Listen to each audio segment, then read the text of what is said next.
Welcome, everybody, to Guy and Myths, Weaving Ancient Future Timelines, where we are reweaving the cultural narrative into the timelines of Mama Gaia that create the most peaceful and united reality for all beings. Many of the ancient ways and myths of times past are resurfacing today because they teach us how to live in co-creation on this planet with each other and all beings, while at the same time, new structures and modalities need to be set in place. In the co-weaving of these living myths with the visionary, we remember our sacred purpose and place in the tapestry of all life. I'm Julia, Rose Priestess and Women Ceremonialist, and today I am welcoming Ana Otero to speak about unity consciousness. Ana is a doctor in dance movement therapy, a mystic, a dancer, an author, a yogi, an artist, and a teacher of the Magdala Christ lineage transmissions. Her love for the Aramaic language is profound and woven into the fabric of her work and teachings. Guided by Mary Magdalene's teachings, Ana founded the Desert Rose Mystery School. This institution was birthed from her desire to share the ancient wisdom teachings and to inspire others to delve into the spiritual dimensions of existence. As a testament to her dedication, Ana has developed unique physical practices and Magdalene womb yoga. These practices embody her understanding of the deep connection between physical movement and spiritual consciousness, offering a holistic approach to spiritual growth, ecstatic prayer, and personal well-being. Her creative expressions can also find a voice in music and as an author too. She has published several books and albums in which she sings prayers and mantras in Aramaic, Hebrew, Arabic, and Sephardic languages. Ana's holistic approach to embodied mysticism, combined with her depth of knowledge in the fields of wisdom teachings, ecstatic prayer, and body technology, will take you to embody the ancient mystery traditions and to connect with the light of creation that dwells within you. Welcome, Ana. I'm really excited to have you on our summit. Welcome, welcome. Hello, Ava, and thank you so much for having me. Thank you. Absolutely, absolutely. Wow, there is so much in these ancient teachings and these ancient mysticism. And I would love for you to, explain a little bit more before we dive into the topics, like how these teachings found you, and if you can share a little bit about your own path. Yes, thank you for asking. I'm so grateful for being here again. So I just wanted to share that with you. It is a long story, but of course I will summarize it. I was living in the Middle East. I lived in the Middle East for almost 9 years. And I lived in Egypt and the Arab Emirates. And so once I got to the Middle East, immediately, especially in Egypt, I started to remember. That remembering took me to different pathways to study with the Sufis, to study with ancient mystics in the Middle East. And then after a few years, I went through a dark night, I guess, a dark night of the soul. And after that dark night of the soul, I had my first apparition of Mary Magdalene. It was an apparition. And it was kind of strange for me because being raised a Catholic, I knew Mary Magdalene was more than just what we read in the Gospels, in the canonical Gospels, yet to have her and, especially it was a bit confusing because my connection was always with Mother Mary. And so after that first apparition, I left everything. I left my work that I was doing. I had a dance company, a sacred dance company, and I left everything. And I just took the leap of faith. I had no idea what I was going to do. I had no idea how I was going to express these teachings, yet I was so guided. I came back to Spain, I came back to Europe, and I just allowed myself to be guided and to remember. And every time I would receive something, I would just practice it, and I would, again, remember and weave in the different timelines of ancestral mysticism and understanding the purpose of Mary Magdalene and Yeshua, because when we speak about Mary Magdalene, Yeshua is there. And if we speak about Yeshua, so is Mary Magdalene. They are one, right? And so just understanding how to express and teach these teachings within, we all have a way of learning and embodying, right? And for me, it is always through the body and the voice, and just fusing sacred body technology from different Middle Eastern traditions into the teachings of Mary Magdalene and Yeshua, which always have fascinated me. And then that's how I was guided. I never really projected anything. I never visualized anything. I just kept following the path of the heart, the path of prayer, and the doors just opened. And every time a door opened, there was more light, and then another door, and there was more light. And so just living in awareness and in presence, and that's how I have, and not really we have together, because it's not just the light beings, it's all of humanity working together, right? Created this web of teachings that are pouring down into the planet for us to remember, just like you said in the opening phrase, right? We are remembering, we are going back into these ancient teachings because they were so connected, right? They were connected to the Pleiadians, they were connected to the light language, to all of the realms. They lived in one timeline, all of the dimensions. And so just relearning the true ways of Yeshua, the true teachings of Yeshua, and how those teachings of Yeshua are mirrored in Mary Magdalene in this messianic age, the age of the divine feminine presence, and how her message comes to us through a new Messiah, which is, we are the Messiah. We are the ones in the light. And I hope I summarized that. I mean, there is no right or wrong in these questions, right? And thank you so much for taking us on your own path. And you mentioned it already, like Mary Magdalene and Yeshua, and yeah, as the Christ. And apart from, the stories, and no matter in what context people know the stories, the way that I see it, apart from like these living beings and the lives that they lived, it was also their consciousness that was being seeded these 2,000 years back, so that we in this time now can retrieve it. And I'm curious to hear from you, what are these key messages, these key codes for us to retrieve and activate, remember now?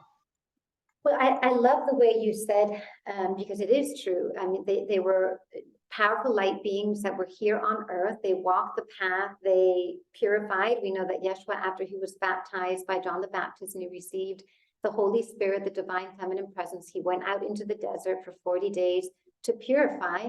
And then after that, he began his ministry. So we know that they were divine and they were human, right? They went through their own shadows and their own path, and they were seeding a consciousness.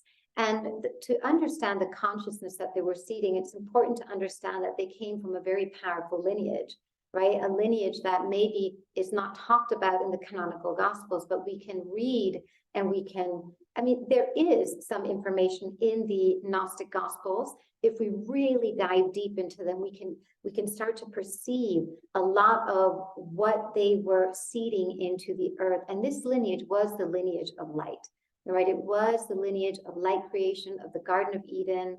And this is the reason why it's called the Venus lineage, because Venus in Hebrew mysticism is the Garden of Eden, right? And so they come from this really, really, really strong lineage of light. And so their consciousness as beings who became illuminated, and when I say illuminated, I don't mean they were in a cave meditating all day and left, right? They became illuminated in the earthly path, right? Walking the path of the human, teaching, going to different villages, Yeshua teaching, right? And understanding how to expand the message. And so this consciousness does awaken a lot of codes. And we all know that all timelines are one, right? 2,000 years is nothing, right? When we really dive into light and spiral timing and circle timing and go into the different dimensions, 2,000 years is nothing, right? And if we wanted to right now, we could actually be with them in the desert right now and receive their transmissions, because when we say yes, they are here, right? And this is the beauty of the Messianic age. And the codes of light that they seeded are so many, but I can mention a few that I think that we're all feeling right now. And the first one is that unity consciousness that you spoke about when you opened up this beautiful interview. And that unity consciousness is understanding that, of course, we all come from the collective light, right? The light of Allah. And when we understand just the word that Yeshua used to call Mother, Father, God was Allah. And it doesn't mean a person, it means sacred unity. It means the unity of all together in the light.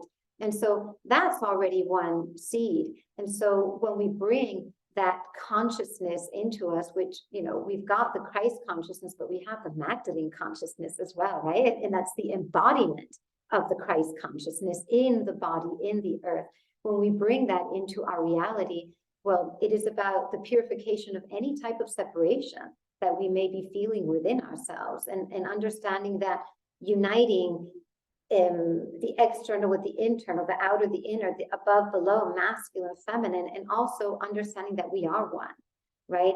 And what you and I right now, what we are experiencing is, I feel your energy very powerful. And so what we are experiencing is actually going out into all of the realms, all of humanity, all of the earth, right? And so just understanding that we are one, and knowing that, and this is something that Yeshua and Mary Magdalene practiced. They didn't understand healing for the sake of oneself. They understood healing for the sake of the community, right? And so they knew that when someone would heal, or when someone would be expelled of their demons, right? This was actually raising the consciousness of humanity. And so that unity consciousness is a vast concept, but we can understand it and bring it into our reality as the unification of all of our separate parts and all polarities. Also, another aspect of this consciousness is light, right? We've talked about the light of creation, the light where there is no duality, the light that is our truth, the light that is our soul essence. All of the fear, all of the blocks, they're illusions. If we have a fear, it's an absence of light. If we have a block, it's an absence of light within our energy field, within our life. And knowing this, which is a transmission that they're giving us, helps us go beyond those blocks and transcend, because unity consciousness is also about transcendence, right? Transcending what we think is a limitation. It's crazy, right? And we're always putting these limitations on us. And of course, they are inherited either by society or family, but these limitations are illusions, because with our truth is infinity, right? Because the soul is infinite, the body is finite, right? And so what ends is not truth, it's an illusion, right? And so when we know that the soul is infinite, that we are infinite, that all of these limitations are lies because, you know, they're not infinite, then we can bring the infinity into our finite experience and understand that at infinity can help us expand to the true potential of our soul purpose, right? And that's another powerful seed of this consciousness of Yeshua. And I'll mention one more because I could go on, okay? Yeah, please. But it is about understanding the divine union template, right? The divine union template represented by Yeshua and Mariam, working in the ethers, working in the celestial realm, to understand that we come from that. That is our origin. Our origin, our true origin is divine union, is the light. We chose to come here, as we all know, but to limit our experience to an earthly mother and father, which is beautiful because we chose this for experiencing. Oh, I'm so sorry. I don't know what happened. Let me take that off. It's off. Okay. So sorry about that. No worries. But limiting our experience to just thinking, okay, earthly mother, earthly father, which is beautiful. Again, we chose that. But limiting that also limits our infinity, And so when we understand that the template is the Divine Mother Father, then we can embrace all of our experiences that we chose through our family lineage and understand everything through compassion. That brings us an evolution of the soul. I mean, our evolution is accelerated because we're usually trapped in that. We're usually trapped, right, in what we find, oh, I am like this, or I'm carrying this program because of, right? Anytime we always limit our experience to an effect, we're forgetting that we are not an effect. We are light, and light generates, light moves, right? And when light generates and moves, it only creates more light. And so if we limit our experience to just an effect of a situation, we victimize ourselves. And so this is another beautiful code. And I see these as codes because they bring us back to our soul essence. They bring us back to the sacred marriage. And of course, understanding that Mary Magdalene and Yeshua as a divine couple, and even, maybe some people are listening to this and they don't believe that they were a divine couple. That's okay, right? That's okay, because we can transcend it. At the end of the day, they work together. They work together here on earth, and they're working together in the celestial realm. And I could go on, so I'll stop. I don't know. Wow. I mean, already these three were really powerful. And as you spoke into the last one, I realized like a personal thing that kind of dropped. So thank you for that reminder. But I want to touch on what you said about the understanding of the healing for the collective, because I feel that this is very much a part, especially in spiritual communities, where still a part of, I call it spiritual ego in a way, where it's like that ascension path is still very much tied to the, yeah, the personal identity, which has an important part to play, I find, so that we like can transcend to what you described. But I just want to reiterate that I found this one very powerful to mention that. And now we are ultimately at this threshold where I feel it's almost like we all need to cross it in order for Gaia to move into this new earth consciousness. Definitely beautiful. It's so beautiful what you said, and I can see that, right? In a lot of spiritual communities, ascension is all about, oh, there is no pain. I am perfect. I am in the light. I'm enjoying my life. Even sometimes to say that we're not feeling good. No, you can't say that, because we're spiritual. We're not allowed to feel pain. We're not allowed to feel depressed. The thing is that when we think about Yeshua and Mary Magdalene, and again I said that for them healing was healing the collective, and so when he expelled Mary Magdalene of the 7 demons, and the 7 demons were just anything. A demon in Aramaic is something that takes us away from our truth. That's what it is. When we translate it from the Thank Aramaic. you. So it's Yeah. beautiful. And now I don't have a problem to say. Before, maybe I would have said, oh, demon, I don't. but now I can say it because I can feel that which takes us away from our truth.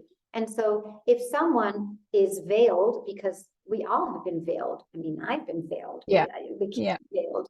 When we are veiled, and that one veil that we remove, maybe it's one moment of awareness. When we remove that veil, we are actually, the veils of other people have an opportunity to fall as well, because we're all connected.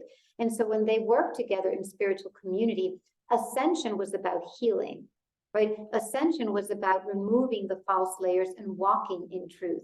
Because when we move these false layers, our body is once again turned into a sacred vessel. And we are here to be vessels. That's what we are here to be, right? To think that, I do a lot of personal practice. I do a lot of chanting. That does not make me better than anyone who doesn't do it, right?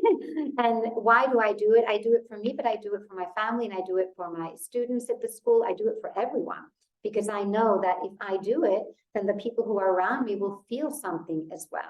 And to think that our personal evolution and our soul evolution makes us better is absolutely crazy. It's actually a privilege and a blessing from Divine Mother Father, because we know when we're given that blessing, wow, we've been given this blessing so that we can help other people. So it should make us humble, right? Yeshua was very, very humble. He always said only the humble will enter the kingdom. And the kingdom is the divine earth, the Malkuta, here, right? He also said the kingdom is outside and inside, right? Inside, but it's outside too in the earth, right? And so only the humble will enter the kingdom. So when we understand that healing was given to us as a gift to remember who we are, we should be humbled. Our head should go down and not up, right? And so that healing for the collective is so important. And I think that when we do heal and we want others to heal, remember, healing is awakening. When something is, we heal what is in separation, even if it's in the body, right? If something is hurting us or we have a pain or disease, it's because the cells have been separated and they're fighting, right? So any type of healing is an awakening. And so when we heal, something is awakened. This is mystery. This is the chokhmah, as in Aramaic. It's the wisdom that Yeshua and Mary Magdalene want to bring down into the earth. And that wisdom is meant to be shared. And so when I heal, when you heal, that wisdom, that awakening is meant to be shared, and it is shared energetically. And actually, when we do heal something, or when I heal something, I love to go out into the earth, throw myself on the ground and say, thank you, and may all feel the same. May all feel this because you have given it to me as a gift so that it can be shared. And so this, I feel, is something very, very important. And when we see how the Christ community moved, they were very connected, right? They were very together. Every time Yeshua would send someone out into a village to preach, to teach, he would always send them in pairs, a woman and a man, so that they could all, both of them, understand the logic and the wisdom, right? The word, but the embodiment of the word. And so, you know, this, I tend to go off on different subjects when I speak. So No, that's actually a lovely, how do you say that? I wanted to ask you, because you used a term before, I think it was sacred, what did you say? Sacred body technology. So, and coming from that embodiment perspective, that very much I feel is the wisdom versus the knowledge that we can carry up here, but the wisdom is then like dropped into every cell. So how can we get more in touch with this sacred body technology? well, let me go back a little bit. One of the things that I started doing when well, even before having the apparition of Mary Magdalene, I was really interested in how people prayed in the Middle East, knowing that Christianity, their Hebrew, mysticism, Sufism, Islam, I just was really, really attracted to that. And I actually did my PhD on movement and prayer, right? And within my field of study. And so I was really, really interested in understanding how people prayed. And then I realized that people always pray through their body. And where I was taught to go to a church, and I'm not saying that's not beautiful because it is, I was taught to go to a church, sit and pray. And then when we left, that was it, right? And maybe the rosary that my mother would do at home with her friends. But it wasn't waking up in the morning and the first thing is using my body to bring in the light, right? And I remember living in front of a mosque in Cairo, and every time they would do the prayer, I would be in my balcony just following them, doing the prayer with them, doing my own mantras, and I really felt something awaken in me.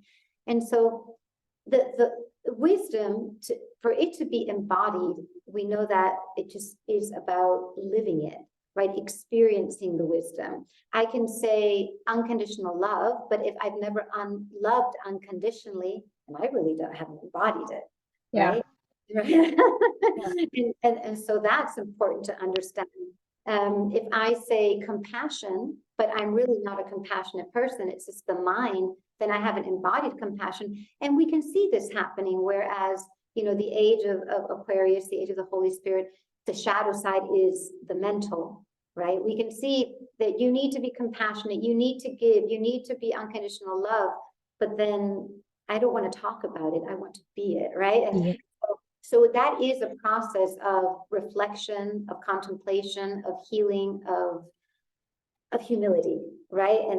But then we can also bring embodied ecstatic prayer into our life, which I think is that sacred body technology, and it's just a fast way to get to a certain place. And the sacred body technology I use is inspired in all of the prayers of how the Middle Eastern traditions pray. I love chanting in Aramaic. I love playing the drum, shamanic drumming, using the voice, because the voice is creation. The word that Yeshua uses for heaven is Shemaya.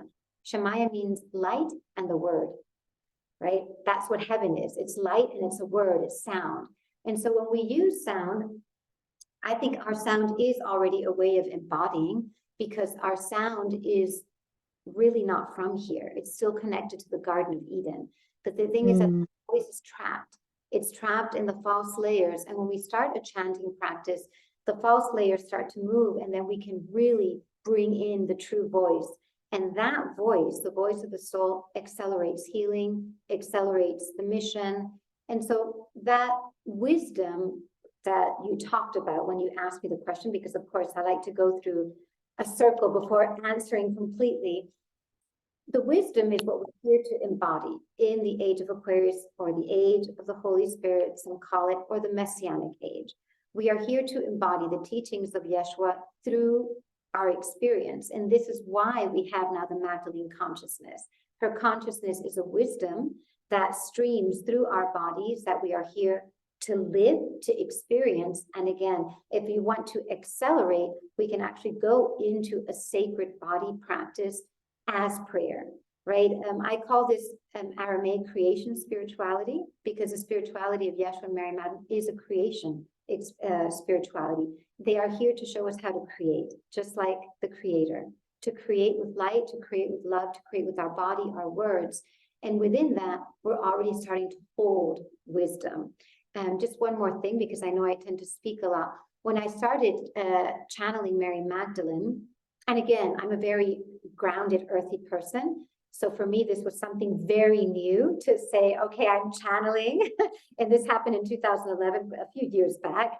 When I started channeling her, I remember the messages I kept getting was, don't worry about what is written right now. Just listen. And I had never experienced that. I had been very academic and loving art, but never experienced just listen. And the profound depth of wisdom that was given to me, I couldn't believe, just by listening, just by witnessing, right? Just by walking barefoot, just by understanding and understanding my own process and how that is connected to the process of everyone and nature. That within itself is wisdom. So we are now in this path of embodiment. And I do believe that when we embody the wisdom and the consciousness, we bring more of it down for others to receive. I hope I answered something. Yes, absolutely. Would you be open to lead us through a little practice? Yeah, Yeah, definitely. I think if you want, we can do a little bit of chanting, if that's good. How do you think? Yeah, because that, I think, absolutely. Yes. and there's so many different people probably here. I think chanting is something that we can all do. I like to cover my head. You don't need to cover your head. Okay, I don't do it for religious purposes. I just do it to contain the energy. And we're going to do something that everyone can do, right? And so we're going to work with Yeshua's prayer, okay? And Yeshua's prayer in Aramaic contains all of the mysteries of the universe. That's what it's said to contain. And the first word is avun, right? And avun means, really, when we dive deep into that word, it means the container that holds the divine mother father. So that's not the word that Yeshua usually used for God, right? Because a lot of times we see, Yeshua called God Avun. Not really. He used Alaha, which is sacred unity. But in this tradition, the first word is always the most important of a prayer. And so the container that holds the Divine Mother and Father, and if you listen to Avun, it sounds like womb, doesn't it? Avun, right? And so we're just going to do a combination. We're going to take that word, Avun, and we're going to say Avun Denuchra, which means this container of the divine masculine and feminine energies, the nuhra of the light. So it's the sacred container, the sacred womb of the light. That's really what we're going to chant together. And I hope my microphone is okay, because my normal microphone isn't working, but we're just going to chant Avun Gonna de test it. Nuchra. Yeah, we'll test it Beautiful. I'm now. gonna mute myself, so, Okay, and I'll let you take it away. let me just change the settings. Okay, and so just let's say together Avun de Nuchra, and you don't have to pronounce like me, okay? So just Avun de Nuchra. And so in this phrase, the beautiful thing is we're starting with the A, which is an Aleph in Aramaic, the connection to heaven and earth, and we're finishing with an Aleph. And so we're really establishing a strong connection with this practice of heaven and earth. So just Avun de Nuchra. And I'm just going to play a little bit of Shruti, and just follow me, and maybe put your hands, maybe the right hand on the heart, the left hand on the womb. If a man is listening to this, it's the opposite, and just dive into the practice.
inhale.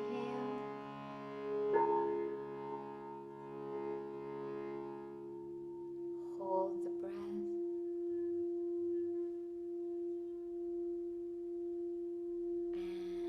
And exhale. And just inhale again, filling up the body with the light of Avun the Nukhra. And exhale, allowing the light language to infuse your blood, your cells, all of your body. And just know that you are carrying now the vibration of the divine womb of light within you.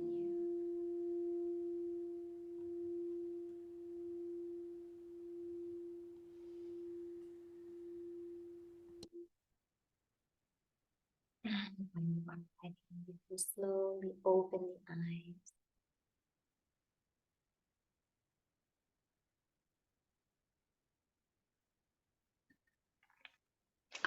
Thank you. That was beautiful. Bless you. Bless you.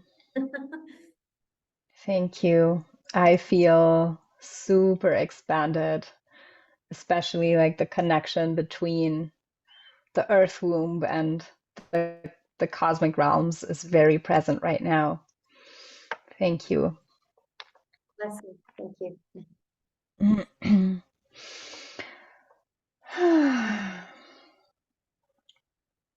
Allowing everybody to take a moment to come back. And it's been just a short practice, but a very powerful one. And it's something that you can bring in. You can bring in the Avun Danuka into your practice and just start using the voice, right? The voice was used by the Essenes, and we know that Yeshua and Mary Magdalene were part of that community.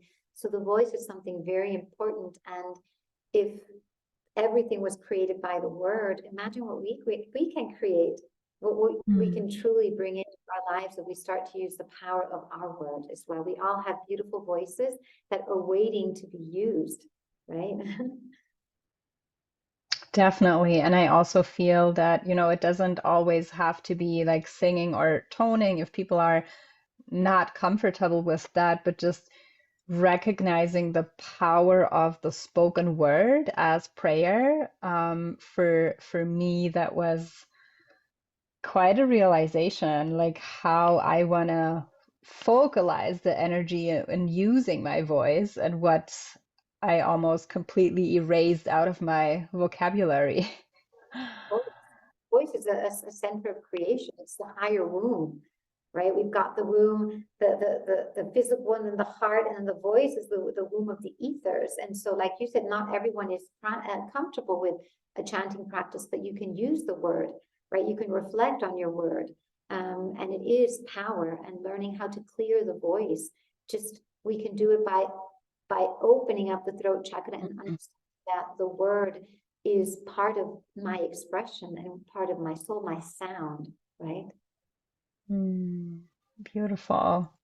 I also know that you have prepared a wonderful gift for the audience of the summit. So I would love to have you speak a little bit into this because I feel that it's really something very special and powerful.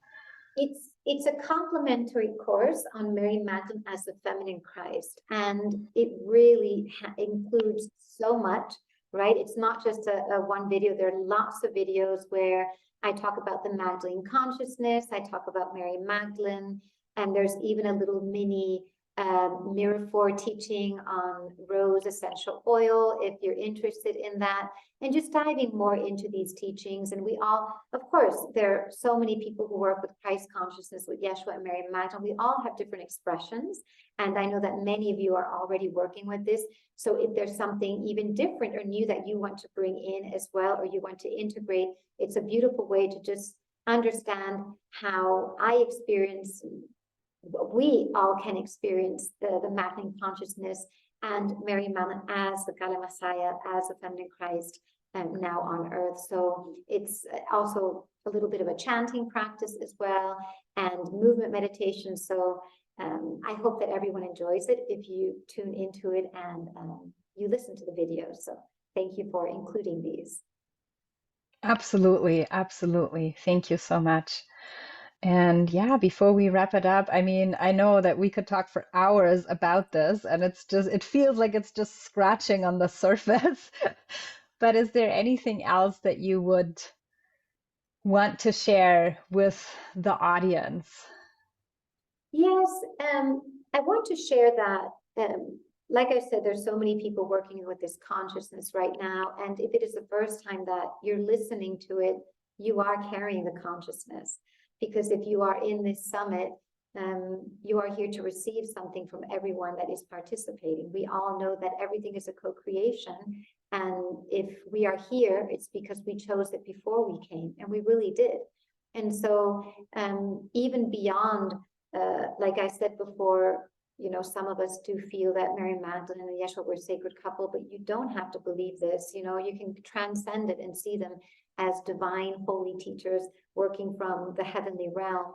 And if there's something that you can take from the talk, I think it's important, the ability to heal ourselves, to heal others, to heal the collective, and that unity consciousness that was so important in the teachings of Yeshua. Every day Yeshua would practice the wedding feast, and the wedding feast was the bread and the wine. And the wine symbolizing the blood of spirit, our true sovereignty, the blood of spirituality, the blood of the divine feminine presence, and the bread symbolized our physical incarnation. And so every day he brought these together, right, dipping the bread and the wine to fuse the body with spirit, heaven and earth. And so that is part of unity consciousness. And the bread, he always reminds us that the bread symbolizes unifying as well all of our parts, the shadow and the light. We need to accept all of them. And when we unify all of them, we start to have this unity consciousness within, accepting the joy, the sorrow, the pain, the love, all of it together. The parts that we reject, they need to be there as well, because they are the medicine of the teachings. And so I think that this talk that was guided really by you, and you probably were guided by the light beings, the holy teachers, definitely. I think that those words of unity consciousness and healing ourselves and understanding to heal is a blessing, and to take it with humility, because we have been gifted. It is the biggest gift, because we are here to share that healing, and there is a wisdom in that healing. So thank you. That's beautiful. Thank you. And, you know, I just love with every symbol that you bring up, how much there is still present in our culture today, but we have lost the original sense and the original meaning of that. And it's just by also creating awareness to what it is that we are surrounded by almost on a daily basis, but like then connecting deeper to the essence of what that is. Definitely. That's so beautiful. And I mean, I love what you just said, awareness of what is surrounding us every day and how we can bring healing to that more presence. Beautiful. Thank you.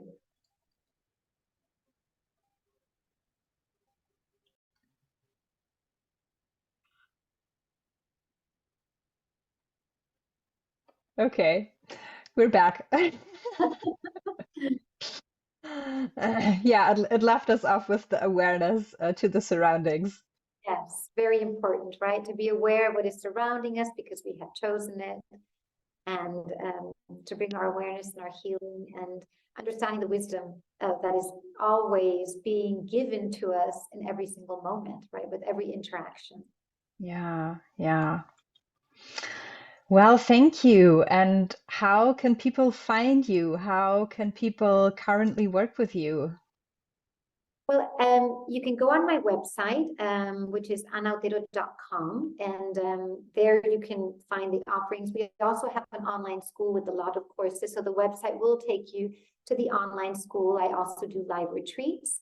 I'm also on Facebook and on Instagram, like everyone else. And I think the best way is through the web page, because there you have the email. And if you're interested in joining something, a workshop, or participating in a community gathering, the website will always take you to the links for the online events and also for the live retreats. Perfect. We will make sure to link all the important pages so And that my people can. yeah, and the music. If you want to listen to the music, you'll have the link with Julia in the webpage as well. Yeah, yeah. Awesome. Thank you. Well, thank you so much, Anna, for coming. Thank you so much for sharing all of that with you. And I feel that it will continue ripple. There is a lot that we touched on today that the codes are flowing. Thank you for having me. Thank you for organizing this, because I know that a summit is a lot of hard work. It's a lot of energy that you put into it. The intention is so sacred because it's about bringing community together and creating something with all of us together, which I just find fascinating. So thank you for your energy and your team's energy as well. Yeah, thank you. Hannah. Ahava. Thank you all for watching and listening to this interview as part of Gaian Myths, Weaving Ancient Future Timelines. May you find some inspiration and pearls of wisdom to integrate into your own life. And stay tuned for the upcoming interviews with more captivating storytellers, change makers, and visionaries.